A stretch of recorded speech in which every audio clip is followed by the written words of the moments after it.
As the war in Ukraine continues, we thought it would be interesting to discuss one aspect of the air power used by both sides. While initial air combat occurred during the opening days of the war, there hasn't been a lot of reporting about the situation in the air since. At the moment, both sides continue to fly different variants of the same aircraft, including the Su-25 and MiG-29.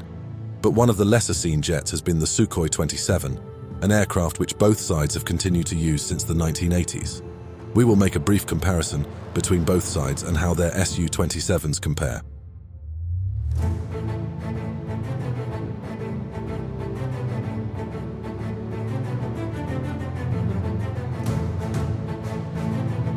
On the Russian side are many variants of the Su-27 still in operation, but within the context of the Ukraine war, one of the main versions in combat is the Su-27SM, or Flanker E. On the Ukrainian side are a number of variants, each with slightly differing abilities. These are the Su-27P, S and UB variants. Let's have a look at the differences between these aircraft, starting with the Ukrainians.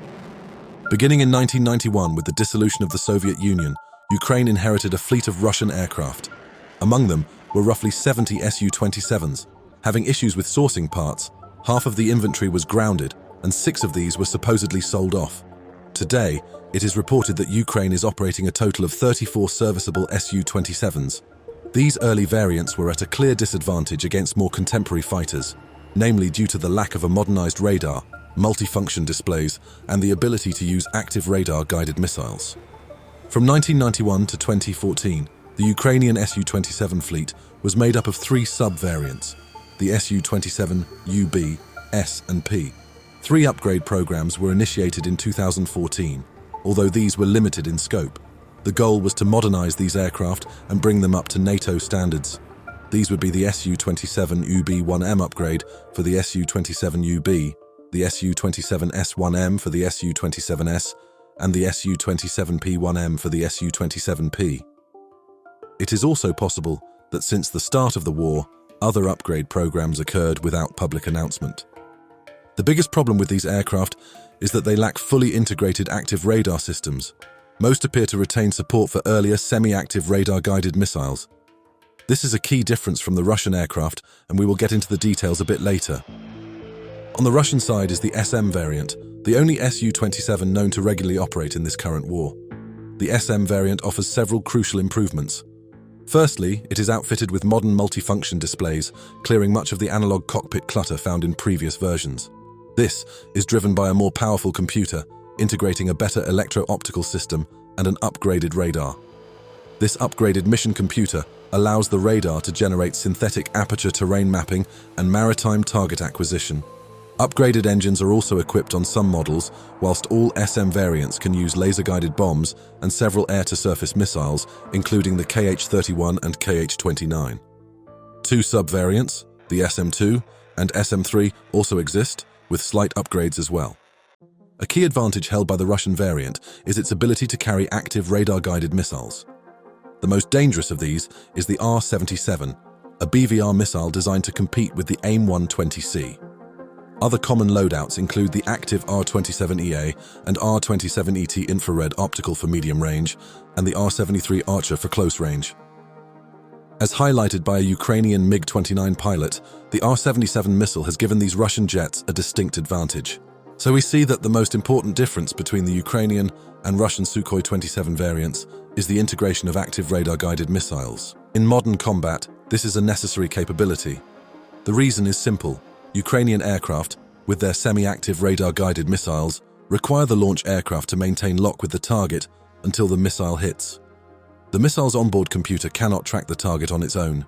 In contrast, most active radar-guided missiles have onboard computers capable of locking and tracking the target autonomously.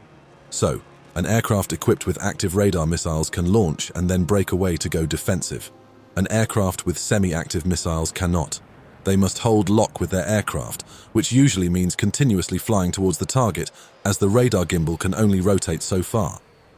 To put this into perspective, in a modern BVR fight, an aircraft will usually turn cold, or go defensive after firing a missile if there is a possibility that an adversary has also fired a missile. Generally, a pilot wants to be flying at an angle no less than 90 degrees when going defensive against incoming missiles. Preferably, he would be flying in the opposite direction. A pilot firing a semi-active missile cannot do this, as most radar gimbals cannot pan more than 90 degrees. If the target goes beyond the gimbal limit, the missile is useless. A Ukrainian pilot, when interviewed, said that the lack of such fire-and-forget missiles was the greatest problem for the Ukrainian Air Force. Another important difference is the integration of a data link system in the Russian variant of the aircraft. This is not a necessary technology, but it does offer some major advantages for coordination. The Ukrainians may still yet upgrade their aircraft in the future. Since the war started, both the Su-27 and MiG-29 underwent quick upgrade programs to accommodate AGM-88 anti-radiation missiles to target SAM radars. There has also been some talk about an AMRAAM upgrade for both aircraft, although this seems unlikely.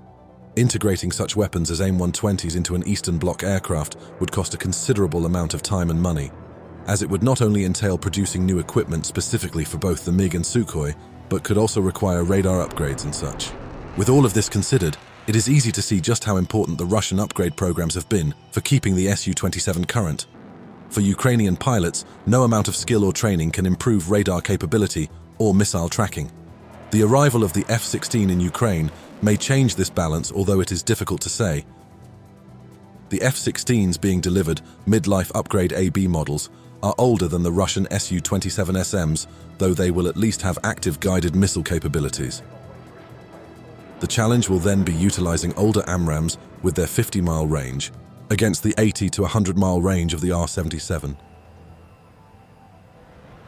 This will be important to consider given the thick anti-air coverage from both sides along the front lines, which encourages both sides to fire off BVR missiles while still in friendly territory before returning to base. For this reason, it does not seem realistic that, as many online have advocated for, the Ukrainians go on some sort of air offensive into Russia. This could be disastrous for the aging fleet of Sukhois. Nevertheless, even with these disadvantages, Ukrainian pilots have pushed these old aircraft to their limits. It is claimed, although it is hard to verify, that these old Su-27s continue to contest most of the Ukrainian airspace. If this is true, then this is a particularly impressive feat given what they are up against, and it highlights how these older designs can still be put to use in a defensive role. As for the Russians, it is unlikely that the Su-27 upgrade programs will continue for too much longer. Despite its success as a design, many have been keen to move on from the Su-27 and onto newer designs such as the Su-57 and Su-75 Checkmate. While export variants continue to be built, the Su-35 may mark the last major development domestically. Nicknamed the last flanker, the Su-35 will likely remain in service for some time, although from its inception as a spin-off of the Su-27M, it was always intended to be the interim aircraft awaiting the arrival of 5th and 6th gen designs. Just like the F-15, the flanker is somewhat symbolic of 4th gen fighters. It is still deadly, and despite the hundreds of modern aircraft produced in recent years, it is likely that we will continue to see it in the air for decades to come. As for the Ukrainian Air Force's technology deficit compared to the Russians, it remains to be seen what new air power will be brought to the table, and what difference it will make for either side.